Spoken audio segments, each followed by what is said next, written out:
సరే, ఇది అక్రమ కేసు కాబట్టి నిలబడలేదనుకోవాలా, లేదంటే చంద్రబాబు నాయుడు గారు తన పవర్ను ఉపయోగించుకొని అబ్యూజ్ చేశారనుకోవాలా? పవర్ బయట ఉపయోగించవచ్చేమో కానీ కోర్టులో ఎవరు పవర్ ఉపయోగించలేరు. డీజీ కాదు. కోర్టు రికార్డ్స్ ప్రకారం పోయి కోర్టులు జడ్జీలు వాళ్ళ యొక్క తీర్పులు ఇస్తున్నారు. సరే, డిఫరెంట్ ఒపీనియన్స్ జడ్జీలు కొన్ని కేసుల్లో ఉండొచ్చేమో కానీ రికార్డ్స్ కదా, ఏదైనా కూడా రికార్డ్స్ కదా. ఇప్పుడు వాళ్ళు ఏం చెప్తున్నారు, సిఐడి చంద్రబాబు నాయుడు గారికి ఈ ఇష్యూలో డబ్బులు ముట్టినట్టు ఎలాంటి ఆధారాలు లేవు కాబట్టి కేసు అవసరం లేదు. అంతేకాకుండా ఇంకా కొంతమంది మీద కూడా పెట్టి ఉన్నారు కాబట్టి అధికారులు కూడా అందరి మీద కేసు కొట్టేశారు. ఇక్కడ ఈ కేసు ఇలా కొట్టేశారు. సరే, తెలుగుదేశం పార్టీ వాళ్ళకు సంతోషం అనిపించవచ్చేమో కానీ ఈడీ కేసు ఇంకా కొట్టేలే. ఈడీ కేసు నడుస్తున్నది. వాళ్ళు ఎంతవరకు తీసుకొచ్చారు? మనీ లాండరింగ్ జరిగింది, ఆ 370 కోట్లలో కొంత డబ్బు మనీ లాండరింగ్ జరిగింది అనే ఆరోపణల మీద ఈడీకి ఫిర్యాదు రావడంతో ఈడీ ఎంటర్ అయింది. కొంతమంది ఆస్తులు కూడా సీజ్ చేసి ఉంది. సో ఈడీ ఇప్పుడు ఏం చేస్తుంది, ఎవరి మీద అని మనకు ప్రశ్న రావచ్చు. ఈడీ కేసు ఉంది కదా, అప్పుడే కొట్టేసినట్టు ఎట్లెక్క అని. ఈడీకైనా ఎవరికైనా మనీ లాండరింగ్ లో ఆధారాలు అయితే కావాలి కదా. ఇప్పుడేంటి ఇక్కడ ఇప్పుడు ఈడీ కేసులో చంద్రబాబు నాయుడు ఇన్వాల్వ్మెంట్ అయితే లేదు కదా, ఆ యాంగిల్లో ప్రూవ్ చేయట్లేదు కదా. రెండు చెప్పాలి, వాళ్ళు చెప్పాలి. వాళ్ళు ఏం చెప్పలేదు. వాళ్ళు కొంతమంది మీద రైడ్ చేసి కొన్ని ఆస్తులు సీజ్ చేశారు. అదే దర్యాప్తు కొనసాగుతుంది ఈడీది. అందులో దాదాపు 370లో 200 కోట్లు పైగా మనీ లాండరింగ్ జరిగింది అని ఆరోపణ. అంటే విదేశాలకు మళ్ళీ, ఆ విదేశాల నుంచి మళ్ళీ కొంతమందికి ఇక్కడికి వచ్చింది అని. ఆ వచ్చింది చంద్రబాబు నాయుడు గారికి సంబంధించిన అకౌంట్లకో లేకపోతే ఆయన బినామీ అకౌంట్లకో ఆయన బంధువుల చుట్టాల అకౌంట్లకు వచ్చి ఉండాలి.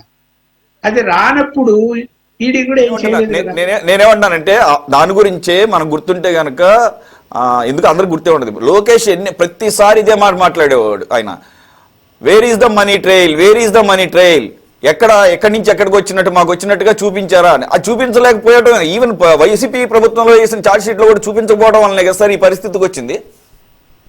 అంతే కదా. ఇక్కడ సరే, ఇప్పుడు మామూలుగా పొలిటికల్ గా ఎన్నికల దగ్గరికి వస్తున్నాయి కాబట్టి ఏదో భయపెట్టితే చంద్రబాబు నాయుడు గారిని లోపలేస్తే మొత్తం కేడర్ అంతా భయపడిపోతుంది, నాయకులంతా భయపడిపోతారు అని జగన్మోహన్ రెడ్డి గారు ఊహించి ఉండవచ్చు. అది రాంగ్ స్టెప్. అసలు ఆయన వేయడం అది రాంగ్ స్టెప్. ఒకవేళ అలాంటిది ఏమైనా ఆధారాలు ఉంటే ఆయన అధికారంలోకి వచ్చిన 6 నెలలకే ఆ పని చేయొచ్చు, సంవత్సరానికే ఆ పని చేయొచ్చు. ఎందుకు ఆగాడు 4 సంవత్సరాలు, 4.5 సంవత్సరం ఆగాడు? ఎందుకు ఆగాడు? తప్పు చేసి ఉంటే ఎందుకు ఆగాలి? నీ మిషన్ అంతా మీ చేతిలో ఉంది, వ్యవస్థలన్నీ మీ చేతిలో ఉన్నాయి, దర్యాప్తు చేస్తారు. ఎక్కడ ఆధారం దొరికినా అక్కడ ఆ కేసులు ముద్దాయిగా పేర్కొంటే అరెస్ట్ చేస్తారు. అవన్నీ ఏం చేయకుండా ఎన్నికల ఇయర్లో ఎన్నికల దగ్గరకు వస్తాయనగా ఆయన ఏమనుకున్నాడంటే, అంటే నేను ఊహించేని చెప్పడం లేదు, వాళ్ళ యొక్క కుటుంబం మెంటాలిటీ తెలిసిన వాడిగా చెప్తున్నా నేను. భయపెట్టేస్తే భయపడిపోతారు, జడుచుకొని ఇంట్లో కూర్చుంటారు అనేటువంటి విధానం ఇది. ఆ విధానంలో ఆయన చాలా రాంగ్ స్టెప్ వేశాడు. ఇప్పుడు పోనీ చంద్రబాబు నాయుడు గారు గుమ్మరంగా ఉండొచ్చేమో కానీ భయపడిపోయే వ్యక్తి కాదు కదా. ఎందుకు భయపడతాడు? దేనికి తప్పు చేయని వాడు ఎందుకు భయపడతాడు? ఎవరు భయపడదు ఈ కాలంలో. ఈ పోనీ నువ్వు తప్పు నిరూపించావా? లేదు. ఇప్పుడు వాళ్ళు చూసావా, ఎలాంటి ఆధారాలు మాకు దొరకనలేదు. మరి ఆధారాలు లేకుండా నీకు ఏ విధంగా రేపటి కోర్టులో మన మిత్రుడు సిపిఎం మిత్రుడు చెప్పింది కూడా ఒప్పుకుంటా. ఎందుకు కోర్టులే నిర్ణయించి కొట్టేసేయాలి కదా, ఎందుకు విత్డ్రా చేసుకున్నారు అని. ఆధారాలు లేకుంటే కోర్టు ఏ విచారణ చేస్తుంది? ఏమని ఛార్జ్ షీట్ లో చూపిస్తారు? ఉప్పల్ లక్ష్మణ్ డబ్బు తీసుకున్నాడు, ఇదిగో ఎల్లన్న వచ్చి ఆ ఉప్పు లక్ష్మణ్కి ఇచ్చాడు, ఆ ఎల్లన్న ఒప్పుకున్నాడు, నేను పోయి డబ్బు ఇచ్చాను అంటే అది విచారణ జరుగుతుంది. ఇక్కడ ఎవరు ఇచ్చారు, ఎవరు తీసుకున్నారు అనే దానికి ఆధారాలు లేవు. లేని పరిస్థితుల్లో కోర్టులో ట్రయల్ నడవాలంటే కూడా కష్టమేది. అది జడ్జి ఒప్పుకోడు, ఇదేం ట్రయల్ అయ్యా, ఇదేం కేసు అయ్యా అంటాడు. సో పోనీ ఓవరాల్ గా మొత్తం మీద రాజకీయ కారణాల వల్ల అరెస్ట్ చేసిన అనుకోవచ్చు, అరే నా చేతిలో పవర్ ఉంది నేను విత్డ్రా చేసుకున్నా అనుకున్నా కూడా, ఒకవేళ ఆధారాలు ఉంటే, ఇప్పుడు ఆయన ఎవరో చైర్మన్ వచ్చాడు ముందుకు, ఆ స్కిల్ డెవలప్మెంట్ కార్పొరేషన్ మాజీ చైర్మన్, అట్లా కాదు తప్పు అంటున్నాడు. తప్పు అన్నప్పుడు ఈడీ కేసు అక్కడ నడుస్తున్నది. వెళ్ళు హైకోర్టుకి వెళ్ళు, సుప్రీంకోర్టుకి వెళ్ళు, మీ దగ్గర ఏమైనా ఆధారాలు ఉంటే చూపించండి. సుప్రీంకోర్టు హైకోర్టు ఊరుకుంటాయా? కేసు కొట్టేసినంత మాత్రాన మళ్ళీ తిరగదొడతాయి, మళ్ళీ ఎంక్వైరీ చేయండి అంటాయి కదా. అసలు తప్పు ఎక్కడ జరిగింది అని చెప్పమంటారా? నిజంగా చిత్తశుద్ధి ఉండింటే జగన్మోహన్ రెడ్డికి అందులో తప్పు జరిగిందని ఆయన సరిగా స్టడీ చేసి ఉంటే సిబిఐకి ఎందుకు ఇవ్వలేదు? మనీ లాండరింగ్ ఉందని మీరు అన్నప్పుడు ఆడెవడో విదేశీ కంపెనీ వాడు వచ్చి ఇక్కడ టైప్ చేసుకుని 90% నిధులిస్తాను అంటే నమ్మి 10% ప్రభుత్వం ఖర్చు పెట్టిన దాంట్లో ఏదో గోల్మాల్ జరిగిందంటే అది విదేశీ కంపెనీ ఇన్వాల్వ్ అయినప్పుడు ఎవరు ఇన్వెస్టిగేషన్ చేయాలా? నీ చేతిలో ఉండే సిఐడి చేస్తారా? సిబిఐ చేయాలయ్యా. నువ్వు ఎందుకు ఇలాగపోయినావు సిబిఐకి? ఆ రోజు చాలా తప్పు చేశాడు అతను. వాస్తవాలు అప్పుడు బయటకు వస్తాయి కదా. ఒకవేళ చంద్రబాబు నాయుడు గారికి సంబంధం ఉండకపోవచ్చు, ఇతరులకు ఉన్నాయేమో ఎవరు తెలీదు. నువ్వు ఎందుకు చేయలేదు ఆ పని అంటే, నువ్వు సిఐకి ఇస్తే వాళ్ళంత సులభంగా నీ మాట వినరు కాబట్టి, అప్పటికే బీజేపీతో సంబంధాలు తెలుగుదేశం మెరుగుపరుచుకుంది కాబట్టి, ఓ అమ్మాయి ఇది రివర్స్ అవుతాదేమో అని చెప్పి కదా నువ్వు సిఐడితో నువ్వు కేసు బిల్డప్ చేసి అరెస్ట్ చేసావు అనుకోకుండా. ఇదంతా రాజకీయమే కదా, ఇదంతా రాజకీయమే. ఈ రాజకీయ వ్యవహారాల్లో ప్రజలను అందరు తప్పుదారి పట్టేయకూడదు. ఇప్పుడు వాళ్ళు ఎవరో దొరికారు, ఇద్దరు ముగ్గురు ఆస్తులు సీజ్ చేశారు. వాళ్ళకు మనీ లాండరింగ్ లో ఇన్వాల్వ్మెంట్ ఉన్నట్టే కదా. అంటే ఈ కేసులో వీళ్ళు కాకపోయినా వేరే వాళ్ళు ఎవరు తప్పు చేశారు అనేది కనిపిస్తున్నది. అక్కడ వాళ్ళు బయటికి రావాలా, వేరే వాళ్ళు ఎవరైనా, ఇంకా వాళ్ళ ఎరక ఎవరైనా కూడా బయటికి రావాలా. వస్తారా? ఇప్పటి వరకు రాలేదు. కేసు అయితే కొట్టేశారు. అవును, నేను మళ్ళీ లాండరింగ్ పాల్పడాను ఒప్పుకున్నాడు అనుకున్నాను. ఎందుకంటే అకౌంట్ ట్రాన్సాక్షన్ ఉన్నప్పుడు వాడు ఒప్పుకో తప్పదు. ఆ అకౌంట్ లో వచ్చి ఈయన అకౌంట్ లోకి వచ్చినప్పుడు, ఏమయ్యా నువ్వు డబ్బు డ్రా చేసావు, ఒక 50 కోట్లు నువ్వు ఎవరికైనా ఇచ్చావా? నేను ఎవరికి ఇలా, నేనే వాడుకు తినేసిన. అతన్ని ఎవరికైనా ఇచ్చానని చెప్పాడు అనుకోండి ఆ పేర్లు, అప్పుడు మళ్ళీ ఇన్వాల్వ్మెంట్ వస్తుంది. కాకుండా ఏం అందువల్ల చూడాలా ఈడీ ఎలా స్టెప్ వేస్తుంది ముందుకు ఇప్పుడు అనేది. ఎందుకంటే మరి ఇప్పుడు ఎన్డీఏ కూటమిలో ఉన్నారు కదా, మరి ఈడీ ఎవరు కంట్రోల్లో ఉంటుంది? ఖచ్చితంగా కేంద్రం కంట్రోల్లో ఉంటుంది, అంటే బీజేపీ కంట్రోల్లో ఉంటుంది. వాళ్ళు ఏమైనా ఆదేశాలు ఇస్తారా, ఇవ్వరా, ఏం చేస్తారు? ఇప్పుడు విఐపి కేసులన్నీ ఎలా ఉంటాయంటే వితౌట్ దేర్ నాలెడ్జ్, అంటే కేంద్రంలో ఉన్నటువంటి పెద్దల నాలెడ్జ్ లేకుండా వీళ్ళు సిబిఐ కానీ ఈడీ కానీ ఎవరిని రైడ్ చేయలేరు, ఎవరి మీద కేసులు పెట్టలేరు. నా అభిప్రాయం, వ్యక్తిగత అభిప్రాయం. ఎందుకంటే నేను ఒక సిబిఐ రోజు డిస్కషన్ చేస్తుంటే, అయ్యా బాబు మా వల్ల కాదు, ఈ విఐపి కేసులన్నీ పైనుంచి మాకు చూపితే అరెస్ట్ చేయండి, చెయ్యాలా చెయ్యొద్దు అంటే 50 కేసు బుక్ చేయండి, చెయ్యాలా లేదంటే చెయ్యొద్దు, ఇదంతా మా డైరెక్టర్ గా పై లెవెల్ లో చూసుకుంటారని చెప్పాడు.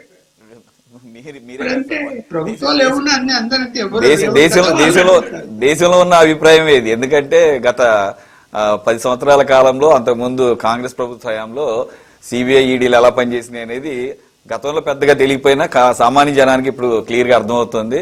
ఓన్లీ ఆపోజిట్ పార్టీస్ ని టార్గెట్ చేయడం అనేది. సార్ గఫూర్ గారు, మీరు ఏదో యాడ్ చేద్దాం అనుకుంటున్నారు. రెండోది, దీంట్లో సెక్షన్ 19 కూడా వైలేట్ అయిందని అంటారు యాక్చువల్ గా. సెక్షన్ 19 ఏదండి? 17A ఏమో permission from the arrest permission అంటారు కదా సార్. యాక్చువల్ గా కేసు పెట్టాలన్నా కూడా సెక్షన్ 19 ప్రకారం ఇది next in command governor permission కూడా తీసుకోవాల్సిందే అన్నట్టు. అది కూడా వైలేట్ అయిందని అంటారు. దాని మీద 17A డిస్కషన్ జరుగుతుంది. ఈ రోజే లేటెస్ట్ గా ఇద్దరు జడ్జిలు 2 భిన్నాభిప్రాయాలు చెప్పడంతో మళ్ళా సిజేఐ దగ్గర పోయింది. పాయింట్ ఏమిటంటే ఇక్కడ సురేష్ గారు, చంద్రబాబు నాయుడు గారి మీద ఏదో వ్యక్తిగతంగా ఆరోపణ కోసం నేను వాడుకోవడం లేదు ఈ వేదికను. ఏదైనా ఒక క్రిమినల్ కేసు ఒకటి వచ్చినప్పుడు ఇప్పుడు ఏ ఆధారం లేకుండా 53 రోజులు జైల్లో ఉన్నాడా? రిమాండ్కి ఇచ్చారు కదా. అప్పుడు చాలా హేమాహేములు ఆయన సిద్ధార్థులతో ఎవరో వచ్చే సిద్ధార్థ ఏం పేరండి ఆయనే సార్, ఆయన సిద్ధార్థ లూత్రా, ముకుల్ రోహత్గి కూడా ఏసీబీ కోర్టులో వాదించినాడు, హైకోర్టులో వాదించినాడు, బెయిల్ దొరకలేదు కదా.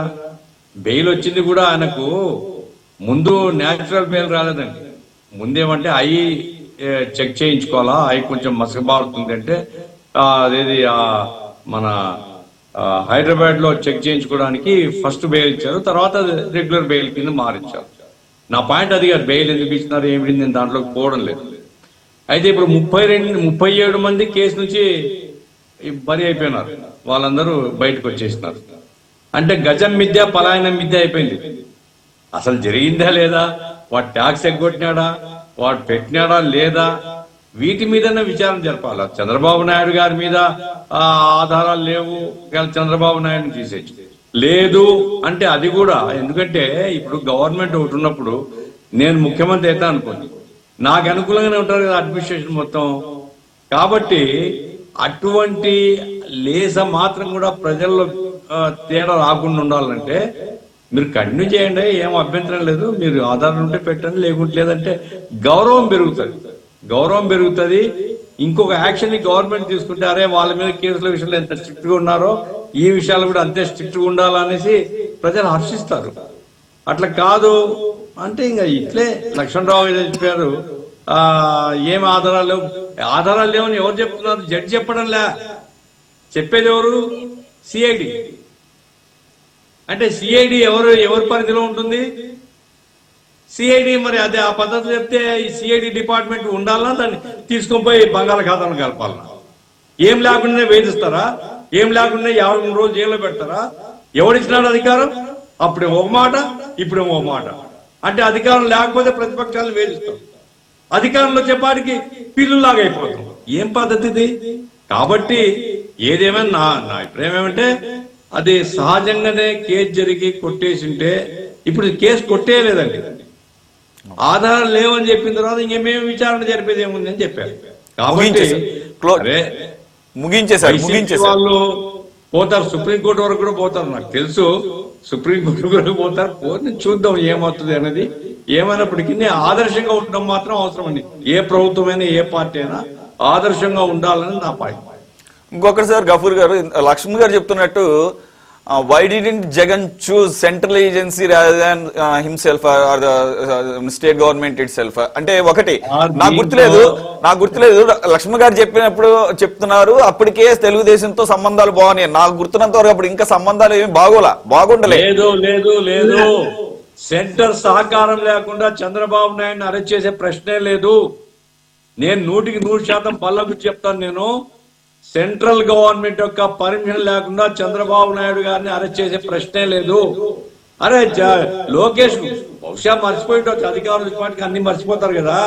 లోకేష్ కు అపాయింట్మెంట్ ఇవ్వలేదండి రిప్రజెంట్ చేయడానికి పోతే అమిత్ షా.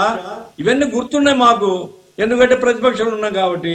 అధికార పక్షం ఇప్పుడు హాయ్ ఉంది, ఈ జామ్ కాబట్టి నడిచిపోతుంది. ఆ రోజు సెంట్రల్ గవర్నమెంట్ దీని వెనకాల ఉంది. ఇప్పుడు central government has to say. మరి ఏం లేకుంటే 17A కింద ఆ రోజు చేసిండొచ్చు కదా. వాళ్ళు అనుకుంటే ఒక క్లారిఫికేషన్ పై నుంచి ఇచ్చింటే అయిపోయింది కదా. ఇవ్వలేదు కదా. ఎందుకు ఇవ్వలేదు? ఉద్దేశపూర్వకంగా ఇవ్వలేదు. కాబట్టి ఇవన్నీ రాజకీయాలు జరుగుతున్నాయి. భవిష్యత్ చూద్దాం ఏమవుతుందో. ఏమైనా దీని నుంచి మాత్రం కొంత మసక పడుతుందండి, కొంత మసక పడుతుంది.